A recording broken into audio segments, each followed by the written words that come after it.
This is wonderful. You'll come up in a minute, yeah. This group is great. I only say good afternoon once this year. I see what lessons you've learned. Anyway, welcome. Today's speaker is no stranger to the Schemel Forum. He's our correspondent from Central Europe, and it is no surprise that we need an update on the centrally important part of Europe and the world as it faces the challenges of immigration and globalization and other causes of discontent. We are in a period of turmoil, exemplified by the surprising Brexit vote in the United Kingdom and by what I will just describe as an unusual presidential campaign in the United States. But Central Europe has its own problems and its own story, and there's no one better suited to tell us about it than Jiri Pehe. The philosopher Hannah Arendt once referred to the period between the two world wars as between the no longer and the not yet. It certainly describes our period as well. Dr. Pehe is now the director of New York University in Prague. He received a degree from the Graduate School of International and Public Affairs at Columbia University and his law degree from the Charles University in Prague. He's one of a small group of the Czech Republic's most distinguished intellectuals who worked for George Soros's Open Society, for Radio Free Europe, and in the cabinet of President Václav Havel. Please welcome him to the podium.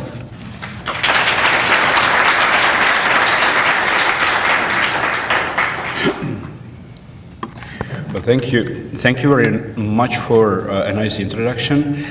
And I understand that David Miliband talked here last night, so it's or two days ago. So it's a very difficult act to follow, but I'll do my best. I should,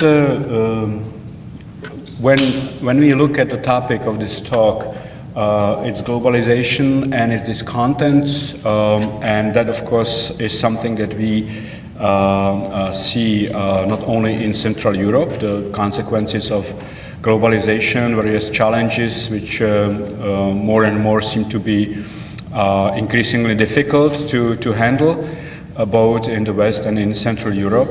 But then there are some specific issues, challenges that globalization has caused in Central Europe. So I'll be talking about both of these levels, and I will start with some of the global challenges that obviously we are dealing with today. So my first argument is that since 1989, when the bipolar world, I mean the communist system, collapsed, the Soviet Empire collapsed,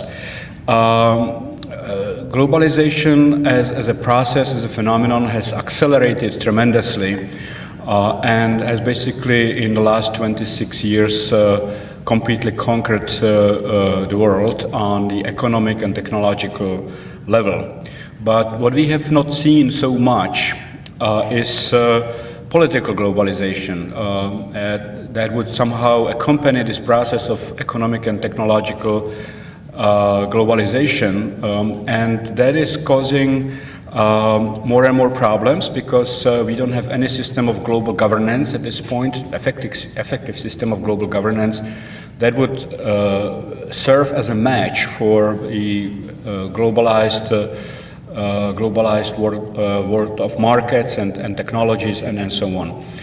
And politicians in all developed countries are trying to solve an increasing number of global challenges by using still local means, by which I mean national, sometimes regional, such as the European Union, but obviously not very efficient to deal with some of the global challenges.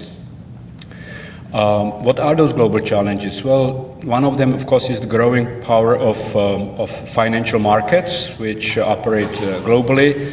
And as we are speaking here, billions and billions of dollars are moving around the globe without any restrictions with the help of a simple push of a button. And at the same time, there is really no political response to this fact.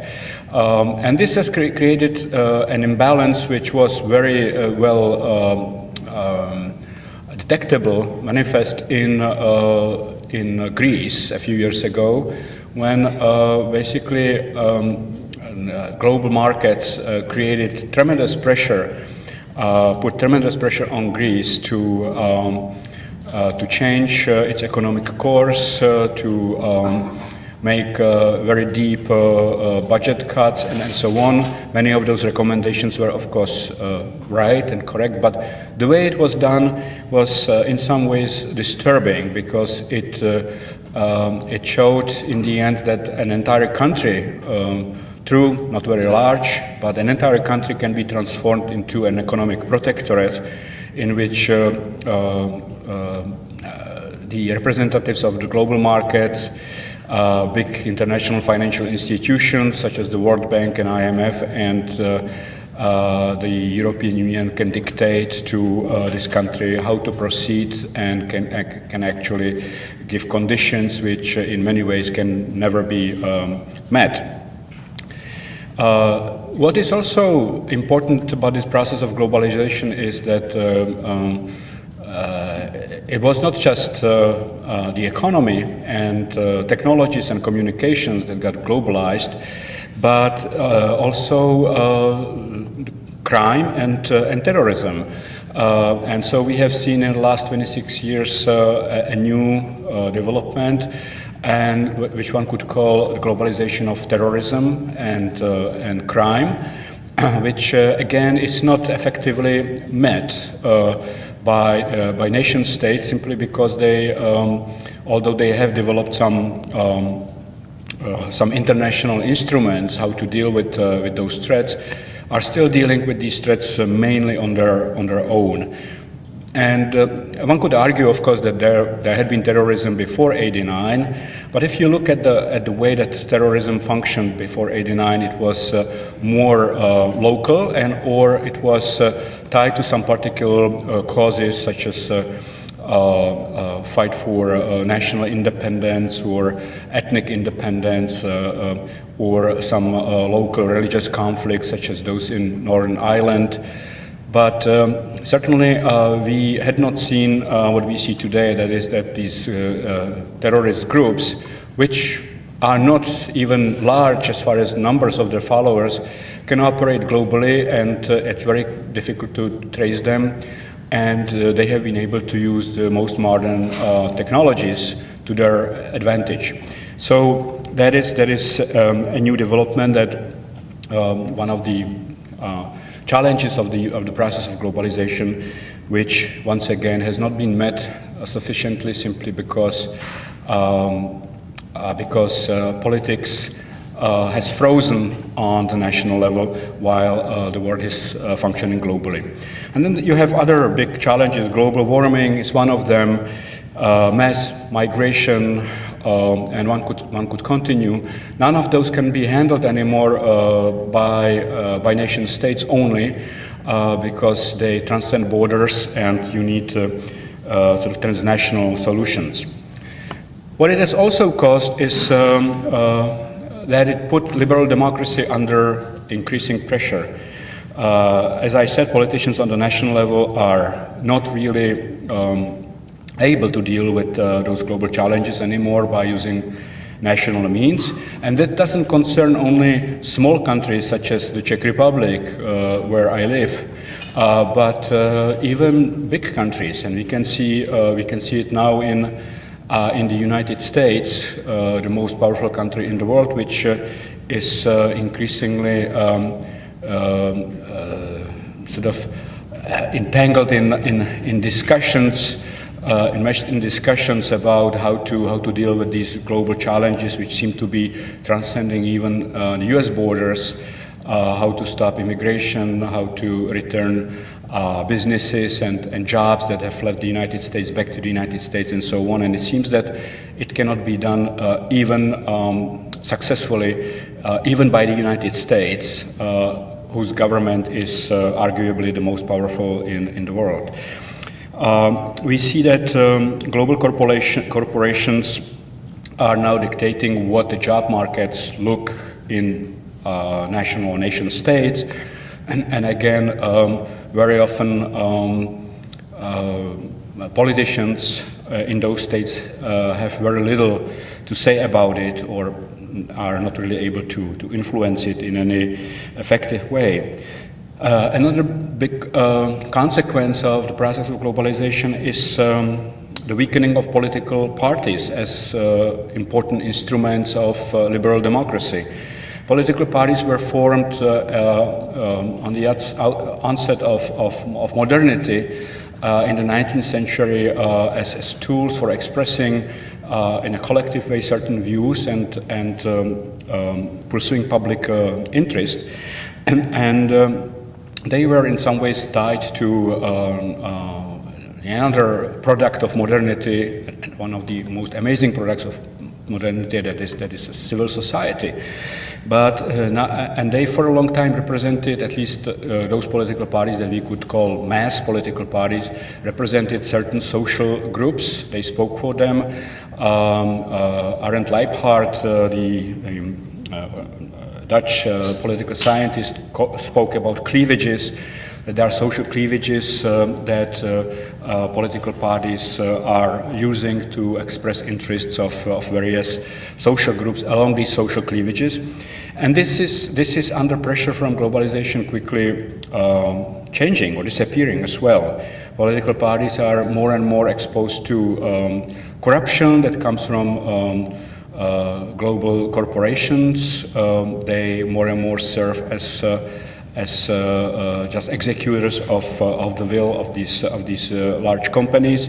If they want to bring jobs to their countries, they need, of course, money for functioning in their campaigns, and the money is again in the hands of large business. And they are also threatened by phenomena which also have to do with globalization, and that is new ways of social mobilization, which in turn have to do with the rise of social networks, social media, the internet in general, and all of this is really putting a lot of pressure on political parties. If you look at political parties in Europe, I know that political parties in the United States are organized in a different way than in Europe, but in Europe they have real memberships.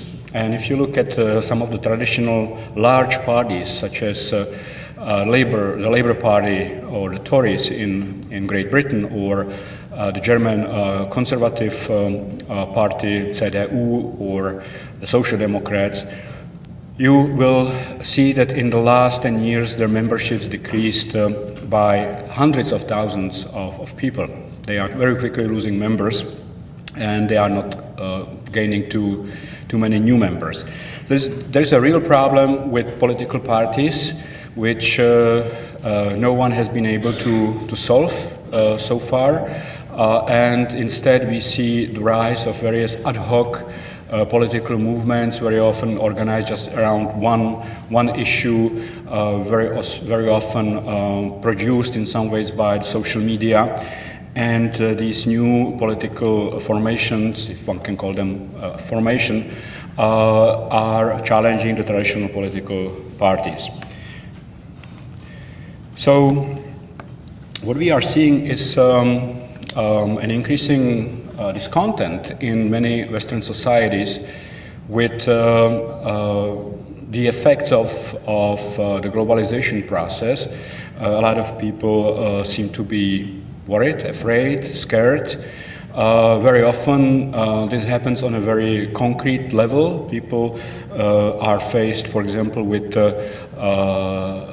losing their jobs, which might have been present in that particular area for several decades, ensuring stability and so on. And now those jobs are disappearing because these traditional industrial jobs are moving to China, India, Brazil, and other countries. And that's just one challenge. Then, of course, all of the new challenges that come with this process of globalization, which in some ways is the process of creating one planetary civilization, are how to deal with minorities, immigration, concepts such as multiculturalism, and so on. So there is a lot of fear and panic and insecurity now in Western societies, and of course also in Central Europe, and that is one of the leading causes for what we see today. It is of course accompanied by what I'm showing that last point, that by the changing fabric of Western societies, they are very quickly changing under pressure from all of these new influences, and especially for older people, older generations, it's difficult to cope with. What we have, however, seen in response to this is the rise of, I already mentioned the ad hoc movements and so on, but what we also see in terms of ideologies, we see that this has provided fuel for new types of politicians, populists of all sorts. Of course, populism has been around for a long time, but we now see a new kind of populism, which is not aimed only at as populism traditionally was, at fighting elites or discrediting elites and saying the elites are ignoring the people. That is here as well, of course, and it's all in the current challenges from populists to the so-called establishment. But we can see that these populists are very effectively using fear as a mobilizing tool. They are using the fact that many people are scared. They cannot really very easily identify what's wrong with this world, and so we are living, we've been living for several years now in a new era, so to speak, which is defined by politics of fear.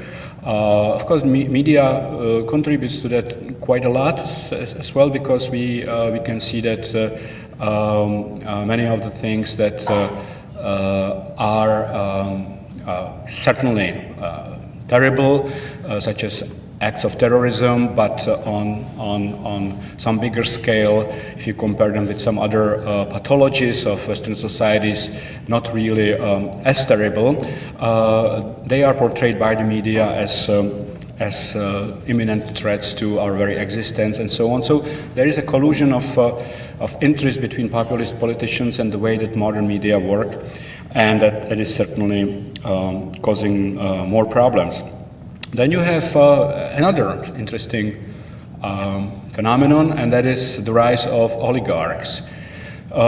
People who are rich enough to, in a way, buy their entrance into politics and become very, very influential. In the Czech Republic, we have now a billionaire whose name is Andrej Babiš, who if you listen to him, it's like listening to Donald Trump, and it all comes from the same source, I would say, which is why should we bother with a difficult and cumbersome process of democratic politics? All you have to do is to trust me. I know the answers. I am rich enough, and I have been able to create a successful business. And I will also show you now, if I am the leader of your country, how I can run a whole state like a company, like a firm, successful firm. And this is what Andrej Babiš, by the way, says in the Czech Republic. His slogan before the elections was, when he succeeded to come in second place, was "We are not like politicians, we work." That was the slogan of his movement, and another slogan was, the state should work like a successful business, like a successful firm. So this is something that we see across the board, not just here or in Western Europe, but also in Central Europe. Now, if we now go to Central Europe and take all of these general challenges that I just described, we could argue that there are some specific challenges that have to do with the specifics of Central European history, with the specifics of Central European political culture, identities, and so on. This is a picture of the European Union right now. You can see that Central Europe is in sort of darker yellow, but I will be mainly speaking about the four countries that are called Visegrad countries: Poland, the Czech Republic, Slovakia, and Hungary. And although they share many of the problems with the other East European countries, there are some specifics which have to do with their common history during the Habsburg Empire, during communism, and so on. So if you look at Central Europe today, in addition to what I said, you can see that political parties, which, as I mentioned, in the West are becoming weaker and weaker, have been always weak in Central Europe since '89. They were never really created as mass movements, and on the contrary, they were created very quickly after 1989 from above as elite projects by small groups of people who said, okay, you lived under communism for 40 years, you have a very vague idea of what, let's say, conservatism is, or liberalism, or social democratism, and I do know because I have this particular experience or knowledge, and this is how many parties came into existence. So, for example, our at the time largest right-of-center pro-reform party, the Civic Democratic Party of Václav Klaus, was formed around Václav Klaus, who in 1989 looked like someone who knew some of the Western economic theories and political theories, and he argued from this position, just follow me because I do know. And this, of course, had some consequences. First, these parties have almost no real memberships. The largest Czech party that was created after 1989, the Social Democratic Party, has about 20,000 members. That is a very small number for a country of 10 million people. When the Social Democrats win the elections, they don't have enough people to staff all the positions, and they have to borrow people from outside the party. And this is the case with parties in general in Central Europe. Another big problem with parties in Central Europe, which sort of distinguishes them from what we see in the West, is that they presided over the process of privatization, in which, when the market economy was being created in the 90s, they presided over the process of privatization, which was huge. Assets changed hands, they were privatized, and the political actors who presided over this process, political parties and their leaders, were relatively small. They, in most cases, managed to create new political actors, open the doors to entrepreneurs, the rise of new entrepreneurs and businessmen and so on, very often under very strange circumstances. Many people became rich overnight just because they had right connections or they were in the right place in the right time. And the problem was that these very small groups of people who presided over this huge transfer of property and created new economic actors were in a way privatized by by these new economic actors. So what we have seen in Eastern Europe was that politics was privatized into the hands of these newly created economic groups and actors, and ever since we have seen a lot of behind-the-scenes influence on politics coming from these economic actors. Of course, this is something that is common in the West as well, but not to the extent that we see it in Eastern Europe, where politicians have really become tools of the business behind the scenes.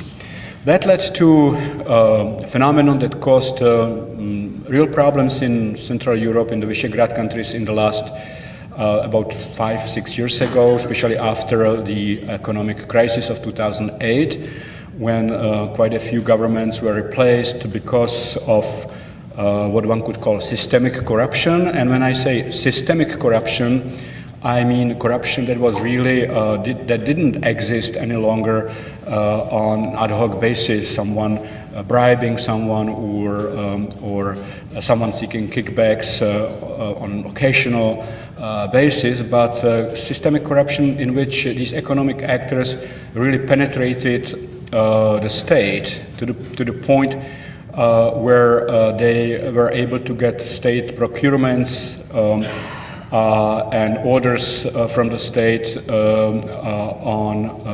on the basis of their personal networks, very often projects that were then in turn overpriced, and a lot of money disappeared in black holes.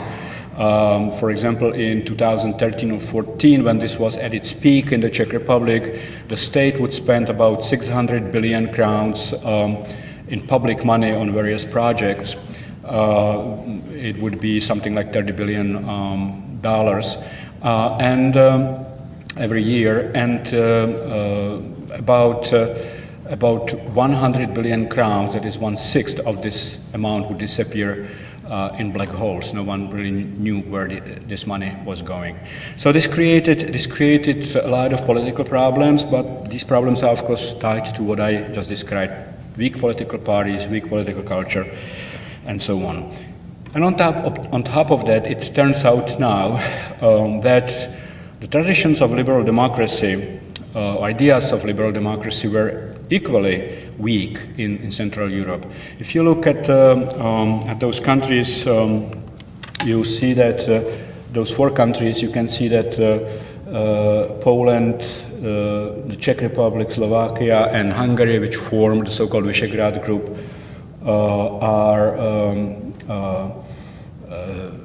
if you go into their history, you could see that they are really not very familiar with the concepts of liberal democracy. The only country that had any democracy out of those 4 was Czechoslovakia before it split in 1993,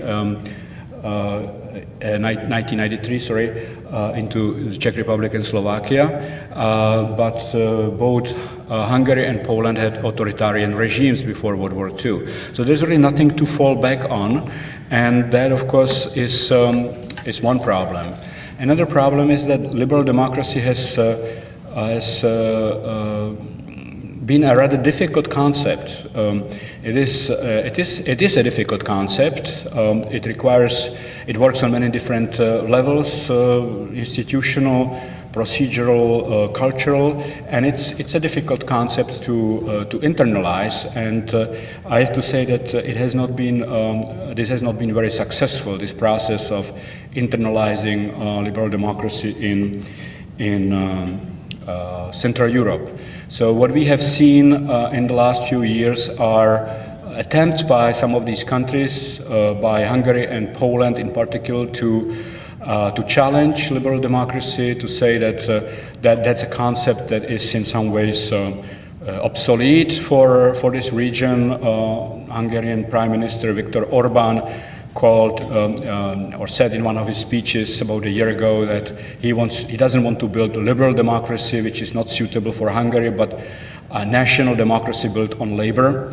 For those of us who lived, at least for parts of their lives, under communism and were treated to terms such as socialist democracy and the likes, that rings the bell, because once you start tinkering with this concept of liberal democracy and start giving, adding or replacing adjectives, you are in trouble.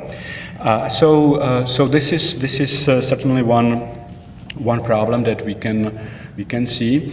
I would maybe mention here just very briefly that in some ways it is understandable, because when Central Europe emerged from the communist era, it seemed that liberal democracy was an easily understood project, that all you need to do was to accept certain principles, mechanisms.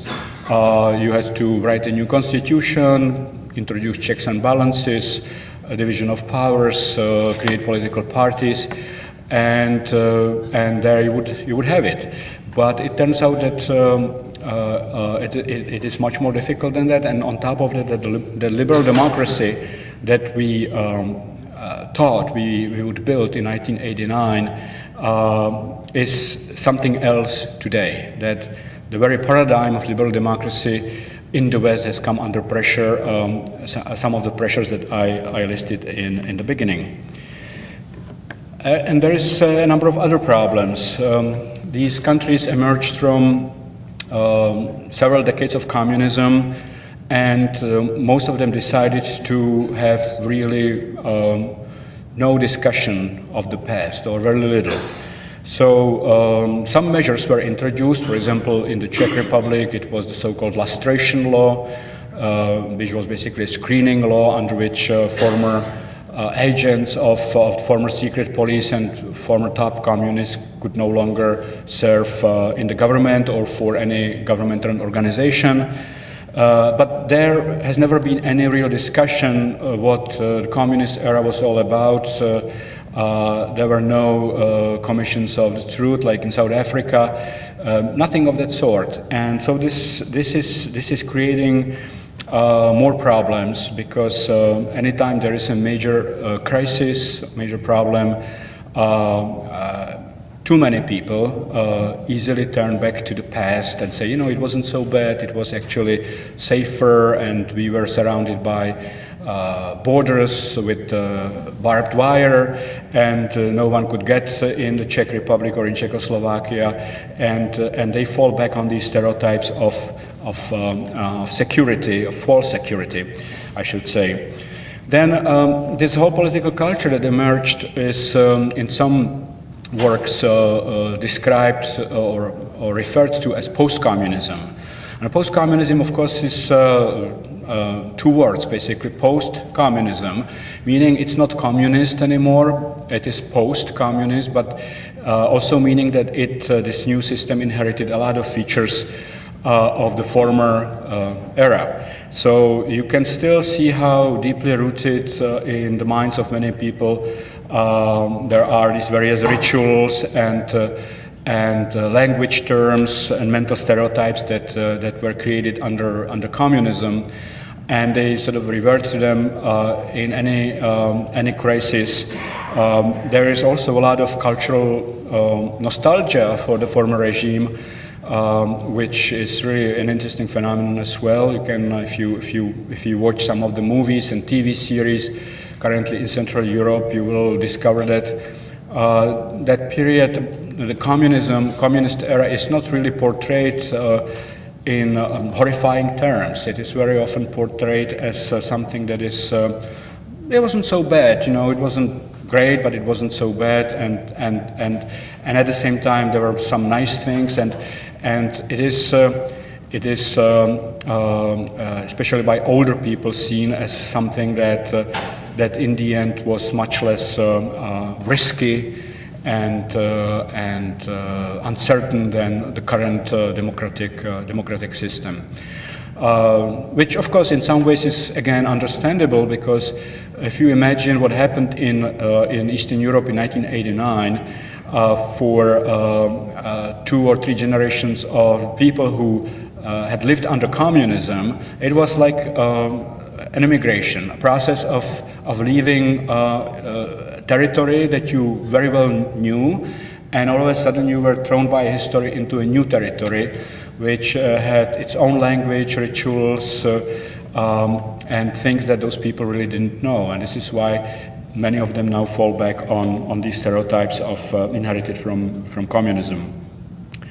One of those stereotypes is that, wouldn't it be better if there is a crisis, such as the migration crisis now, wouldn't it be better to have some strong-armed ruler who would take care of everything? Democracy seems to be weak, cumbersome, it takes months before any decision is reached, and it takes a year or two before any decision is reached on the European level. So wouldn't it be better to have some autocrat who actually can solve problems very quickly by banging the table? And these are, again, in some ways, not that this is not present in the West either now, unfortunately it is, but certainly it is something that you can see quite a lot in Eastern Europe. What also happened in some of these countries, and this is one of the reasons for the bad state of affairs, is that in Hungary, Poland, and Slovakia, despite the fact that all of those countries have proportional electoral systems, in Hungary, through its modified partly by the majority system, one party was able to reach the absolute majority and dominate. This is not quite common in proportional political systems because people vote for political parties, not for individuals, and usually you have to form a coalition government to be able to govern. But in Hungary, Poland, and Slovakia, the biggest parties, strongest parties managed to grab the absolute majority, which then, of course, unfortunately led to the manifestation of all of these bad instincts I described. Politicians really didn't know what to do with that kind of power. If you could argue, what's so wrong with one-party rule? In Great Britain, it's quite common. They have a majority system, one-party rules. The other one is in opposition. In the United States, technically speaking, to some extent as well. So what's wrong with it? The problem is that in Central Europe, some basic democratic instincts that would prevent politicians from misusing their power to actually redefine the rules of the game are very strong. So what you saw in Hungary, Poland, and Slovakia when one particular party won was almost immediately attempts to rewrite the constitution, to limit the independence of the media, to change the electoral laws so that the next time we would win even with a bigger margin. And those problems are there, and of course, for example, now we know that Poland is being prosecuted by the European Commission for its treatment of the Constitutional Court for violating the principles of the rule of law. So that is one-party rule in some ways in Central Europe is a trap, because there are no sort of mitigating factors, nothing that would make politicians not misuse their absolute power. One other factor I would like to mention is the economy. We now say that Central Europe has a market economy, and that is true. But the way it was created is very different from how it was created here or in most Western countries. In Western countries, the market economy was created continuously as one form of civil society, as some theoreticians, including Hegel or Ferguson, would say. They argued that the market was a form of civil society. So it was small businesses that got stronger. Some of them became large, big, some of them stayed small or mid-sized, but it created the kind of plurality that is still here. In Central Europe, the market economy was basically recreated by privatizing into the hands of large international corporations. And this is how those economies now work. This is their backbone. It is not to say that there are not small businesses that have been created in the last 25 years. They do exist, some of them successful. But the backbones of those economies are basically investments by large international corporations. And that creates another problem, and that is, of course, much bigger dependence on international corporations, on their influence. So when, for example, Amazon decides to build or suggests that it would build a new facility in the Czech Republic where it would employ 3,000 people, the Prime Minister is really doing his best to please them. Because it's all about jobs. You will be able to say, okay, I created 3,000 new jobs. Never mind that those jobs are basically low-level jobs where people work as storage clerks and so on. But it is there, and it is an opportunity. No one ever calculates how much this destroys or damages Czech environment, roads, thousands of trucks distributing all those goods from those facilities. It's not important. The important thing is Prime Minister can say, I created 3,000 jobs. And of course, what's going behind the scenes and how much, how many kickbacks and all kinds of things there are, we don't know. One last area which I'd like to mention is weak civil societies. One could argue that with all of these problems in Central Europe, in the end we would be maybe safer if we had strong civil societies, because that is something that always is, you can always fall back on a strong civil society. But the problem is that civil societies are not very well developed in Central Europe. They are still suffering from many problems. Also, one of the problems is what I show in my last point on that slide, and that is that right at the moment when Central Europe moved into the democratic world, so to speak, the very paradigm of civil society began changing, because some of you must have or probably read, might have read a rather well-known book by Robert Putnam, Bowling Alone, in which he argued that he showed very persuasively that was written in the year 2000, published in the year 2000, so it's 16 years ago, and he argued then that civil society in the United States is in decline. He documented, because he's sort of political sociologist more than a political scientist. He argued that he showed that the number of civic groups, associations, all of those entities that form the backbone of civil society, that number has decreased by tens of thousands in the last several decades. And he contributed that partly to the television culture. People are becoming couch potatoes, they don't go out anymore, they don't associate, and so on.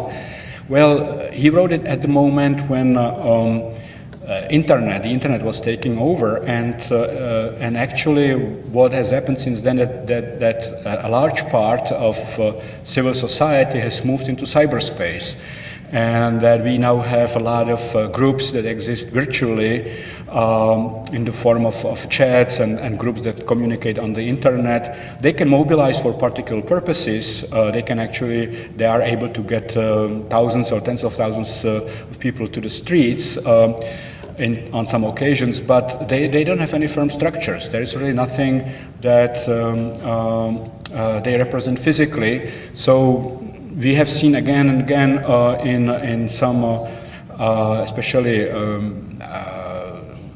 sort of politically weaker countries, such as some of the Arab countries in a few years back, that this form of civil society was able to mobilize hundreds of thousands of people to go to the main square and demonstrate until they actually made the regime fall. But a few weeks after that, there was nothing left. It was like a bubble that burst. And this is one of the problems that these civil societies face now in Central Europe as well. You see a lot of interesting activities on the internet, but nothing really materializes. nothing that would pose a serious, create a serious opposition or check on the political system. So that's one problem. Another problem, of course, is that in Central Europe, because right after the fall of communism, everyone was talking about the need to privatize the economy, to take the economy out of the state hands. That was the slogan of the day. The public space, which should have been created as one of the prerequisites for the existence of democracy and civil society, was never really created. So it was colonized almost immediately by various private interests. So the main role now is in the Czech Republic, in Hungary, Poland, is played by low-level private media that dominate the public, what should be the public space. There are very few possibilities for people in Central Europe to get together like this and talk about issues. Everything is tied to some kind of business interest. So that is another big problem, and of course means that the strong public, as one form of civil society, also has never formed in Central Europe. Weak and unprofessional media, that is something, unfortunately, that goes hand in hand with this, because if you look at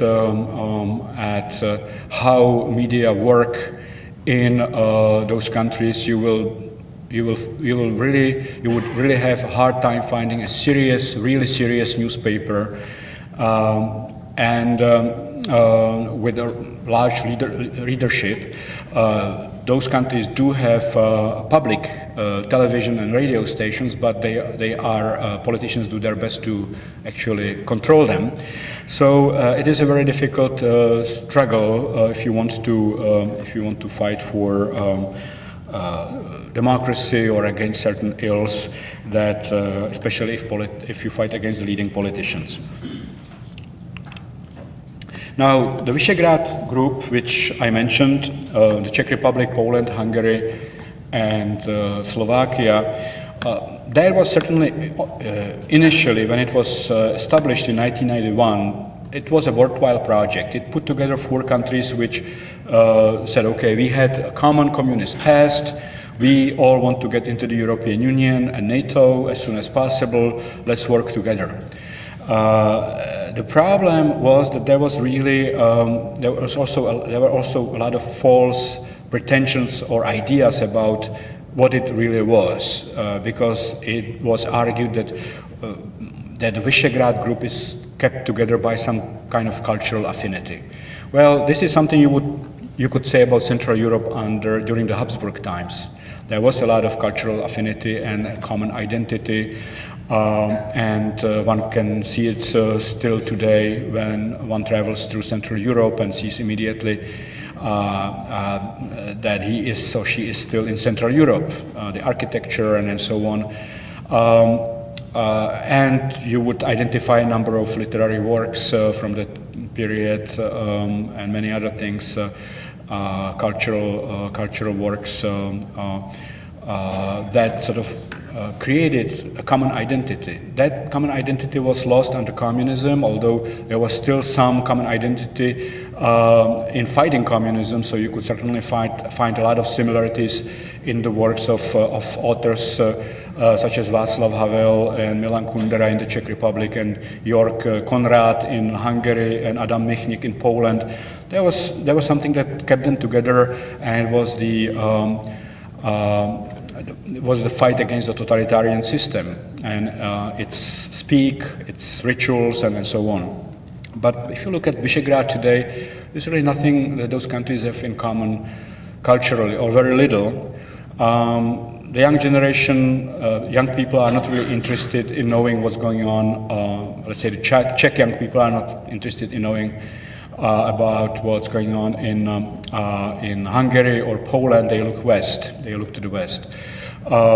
And it would be very hard for even a Czech intellectual to name a few authors from Hungary or Poland today.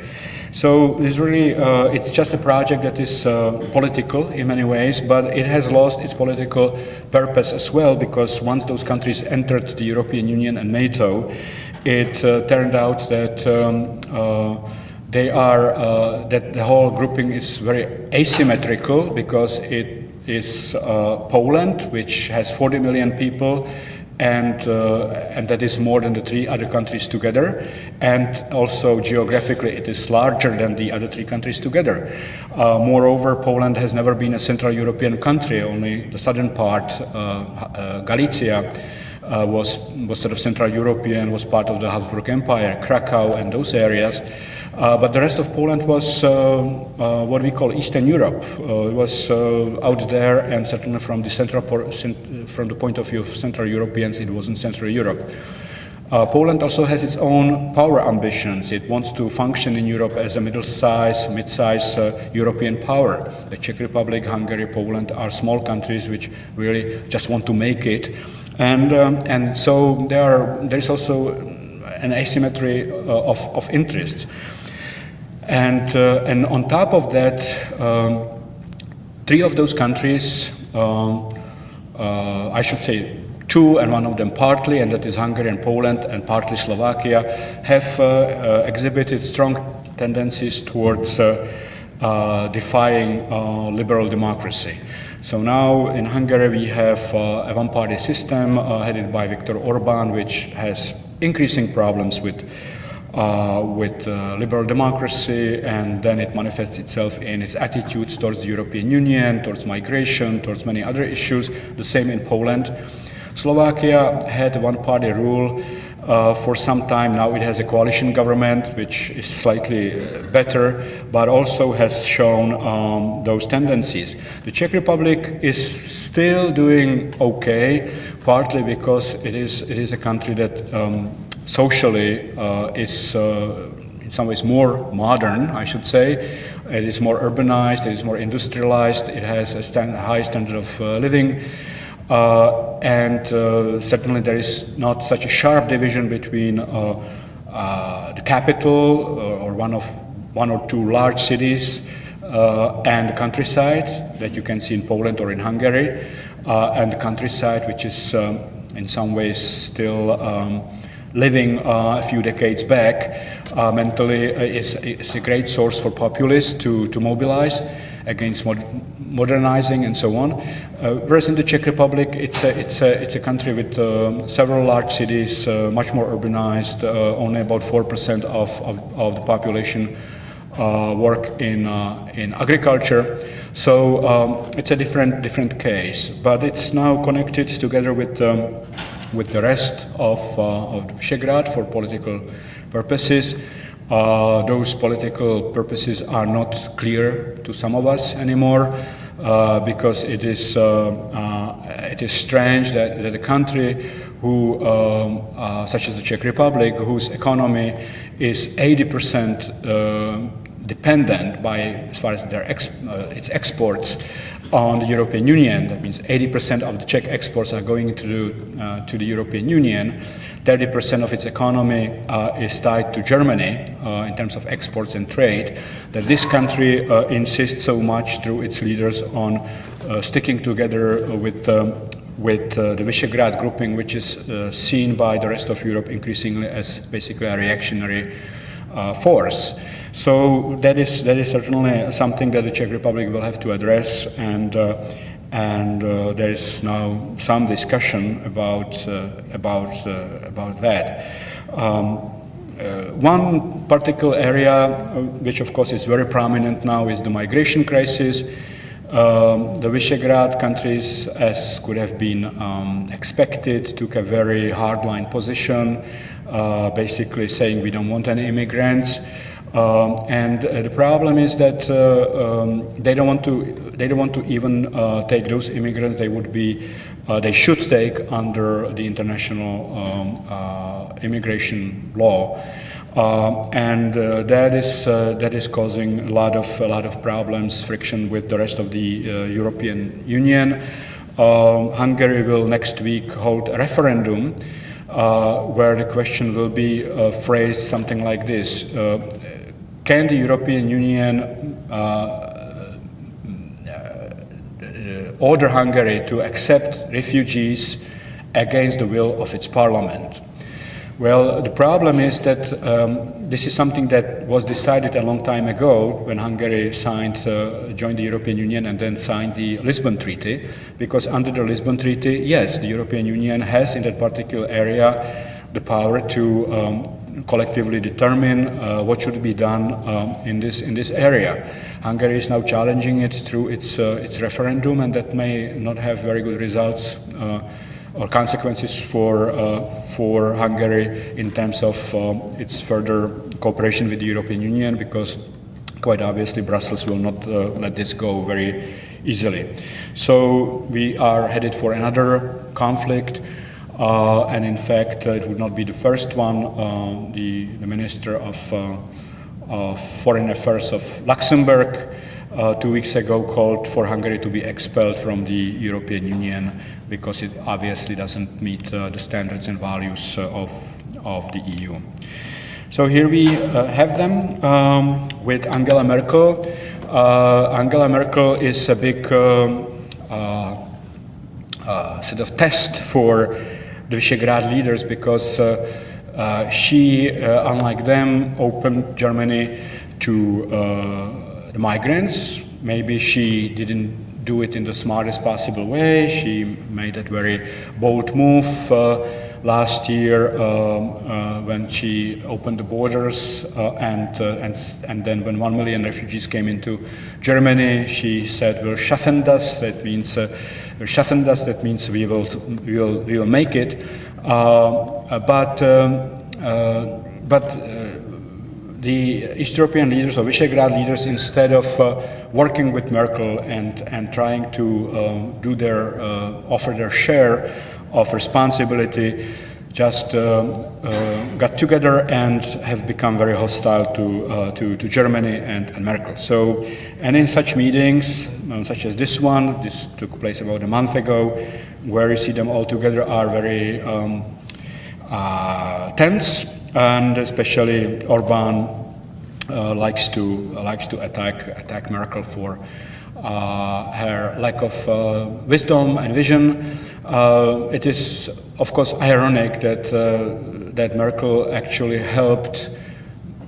If there is one country in Europe that Merkel helped with her gesture to, it was Hungary, because she actually made the gesture in response, in reaction to the fact that there were hundreds of thousands of refugees in Hungary, tens of thousands of them occupying railway stations in Budapest and other towns, trying to get to the west, and they were trapped in Hungary. And Angela Merkel at one point said, "Okay, we will open our borders." If she didn't do it, and she didn't have there was no need, she could have argued quite legitimately, "Look, we have 5 million Turks already. We have a lot of immigrants in Germany. We have done our share. Take care of them." So now I think that Hungary and other countries on the so-called Balkan route, that means the countries from Greece to all the way to Central Europe, would be in deep trouble, because they would be stuck with hundreds of thousands of refugees each. And we could have some real problems, including renewal of hostilities between some of the Balkan countries, Yugoslav countries, former Yugoslavia, Croatia, Serbia, and so on. So this is one result of what's going on in Central Europe. I will show you also this. Sorry that part of that is missing on the left side. And this is a very interesting study that was recently conducted by the World Economic Forum, and it shows, to everyone's surprise, that the Czech Republic is 13th in the world in terms of, and Hungary is 11th in terms of how these countries have been globalized. By which this economic forum means, the World Economic Forum means, it's integration, the integration of the country with the rest of the world economy, how much the country is dependent on exports, how much the country is penetrated by foreign media, how the local social media, the internet, and so on are tied with the rest of the world, and so on. The Czech Republic is in in the 13th place, Hungary in the 11th, Slovakia is not far from that. I think it's not on this list, but I think it's 15 or 16, Poland about 20th. Then I'll show you just one part of another. These are the globalization rankings done in a more detailed way. The first row is column is the overall, then social integration, economic integration, social integration, technological, and last you have political integration. What you see there is very interesting because you can see that the Czech Republic overall is in the 13th place as the 13th most globalized country in the world, but in politics it is in the 42nd place, which means that there's a huge disconnect, and this is true about all of these Central European countries, between the level of their economic globalization, their integration with the rest of the world, and dependence, economic dependence, technological dependence, penetration, and between sort of political integration, that is how politicians handle this. So this is one of the leading problems now in Central Europe, that we have politicians and political parties which are pursuing very provincial, inward-looking policies, while their countries are actually out there on the forefront of globalization. And that is something that produces a lot of tension, and I think that unless it is rectified, it can produce some real political problems, which in some ways already are manifest in Hungary and Poland. In other words, promises by Central European leaders, very similar to what we hear now in the US presidential campaign. We will recreate the border, we will protect you, and so on. Those promises are of course totally unrealistic in small countries, open economies such as these ones in the middle of Europe. To some extent, these promises can be realized in the United States at a cost, but certainly not in Central Europe, where the structures of those economies are simply now very open, global, and so on. So this is where we are in Central Europe in terms of the discontents of globalization and problems that it causes in that particular region. And I will be very happy to take your questions or comments. Thank you very much.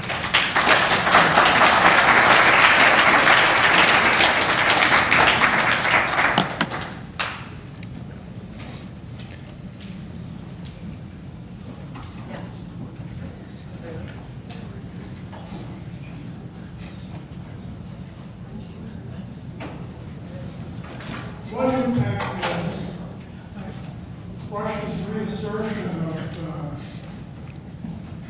territorial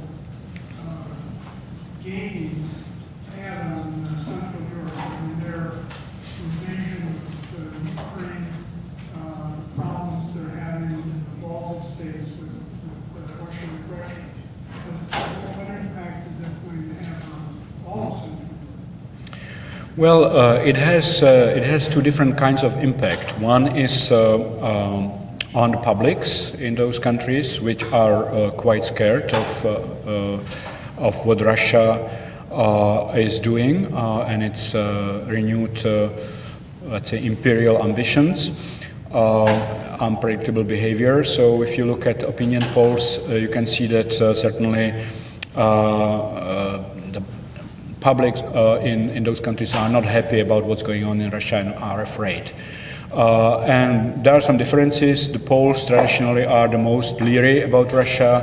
The Czechs, who are protected, if you look at this map, you can see that between the Czech Republic and Russia, there are now Slovakia, Poland, Ukraine, or Belarus. So it seems to be far away. And that to some extent has a soothing effect on the Czech Republic, but still a majority of them are not really happy about what's going on in Russia. But if you look at Czech politicians who are wooing mainly a certain part of, especially the Czech president, who is wooing a certain part of the electorate, sort of the post-communist electorate. He has nothing bad to say about Russia. He's become their strong defender. The same thing is true about Orban. It is a strange twist of events, because certainly one can hardly explain it without even some conspiracy theories why they behave in this way, in this very pro-Russian way. Because in some ways they go against their own interests. And right now, the Czech president and his predecessor Václav Klaus are on Rhodos, in the island of Rhodos in Greece, where there is a big international conference organized by Putin's right hand, Yakunin, and they are there playing the role of useful stooges, basically endorsing Russia's policies. So it's one of the big puzzles, and I think that because they are pursuing these policies, pro-Russian policies, for whatever reason, that is also why they pursue these extremely anti-Muslim, anti-immigration policies, and create this atmosphere of fear. Although we don't have any refugees and immigrants in the Czech Republic, basically, but they are sort of using this theme, and I think it's partly because they want to cover this other theme, which, in my opinion, is a much bigger threat to the Czech Republic and Visegrad than migration.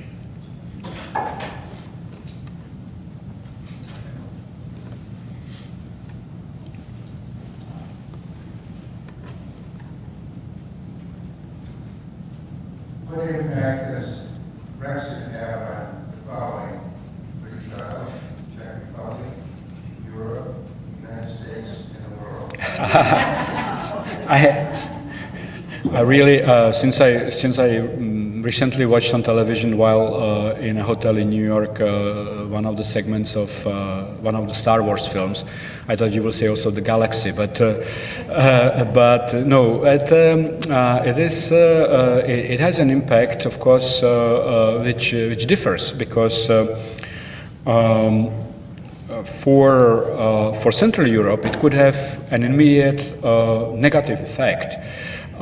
If Great Britain does not negotiate, or is not allowed to negotiate, or doesn't want to negotiate a deal with the European Union about allowing foreign workers to stay in Great Britain, because in some ways what contributed to Brexit was a very high degree of resistance in Great Britain against the presence of millions of Central Europeans, especially Poles, and they don't want them there. There's this resistance against that, and so if that was if that presence of those workers, or the ability of people from this particular region to go to Great Britain, was somehow limited by what will happen after Brexit, that would have some serious consequences. I think for both, by the way. It would have serious consequences for those people, millions of people, especially Poles, who make money in Great Britain and send money back to their families in Poland, which contributes to the economic growth of Poland. But it will also have serious consequences for Great Britain, but they probably don't know it yet, because anyone who has gone to London or any larger city in Great Britain recently knows that you cannot buy a sandwich without a Pole or Hungarian in being on the other side of the counter. So I don't know who would take care of those millions of jobs. But as far as the rest of Europe, I think that yes, it will of course have some economic consequences for both sides. I personally think it will not have as dire economic consequences for the continent as it will have for Great Britain, because this decision about Brexit quite frankly, wasn't, from the economic point of view, the smartest one that the Brits have ever made. That it will be extremely difficult for them. There are thousands and thousands of trade and economic treaties with the European Union. They will have to extricate themselves from that. It will be a monumental project that it's in itself will be very expensive. And they may actually pay also the price of their own disintegration, because the Scots and Irish in Northern Ireland are not very happy with this decision. So we may see some real turbulences when Great Britain finally invokes the Article 50 of the Lisbon Treaty and the process of Brexit gets into motion. For the United States, I think Obama said it clearly. He said, you will not be on the top of our list in negotiating new treaties with you, because we have trade agreements with the European Union and we are comfortable with those. And to negotiate a whole bunch of new agreements with trade deals just with Great Britain is a difficult process. So. I personally think that it may not be a happy story for anyone, but especially for Great Britain. As far as the political impact, of course, this has emboldened some of the populists and separatists in the European Union, who say, look, if Great Britain could do it, we can do it as well. So it may have some impact on the continent. But I would also argue that it is much more difficult for any country on the continent to leave the European Union than for Great Britain, which has always been, with at least one leg outside the European Union, not to speak of the fact that it's an island. So it's for continental countries, it would be much more difficult because they are integrated together on so many levels today that if we use as an example the unlikely scenario of, let's say, France leaving the European Union if Le Pen wins the elections and she promises to start the same process in France, that would probably that process would not follow the same route as we have seen in Great Britain. It would be much more difficult.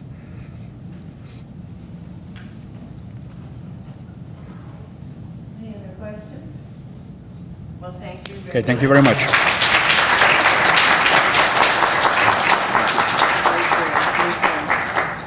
Thank you, and I hope to see you all for the duel next week between Aaron Burr and Hamilton, October 5th.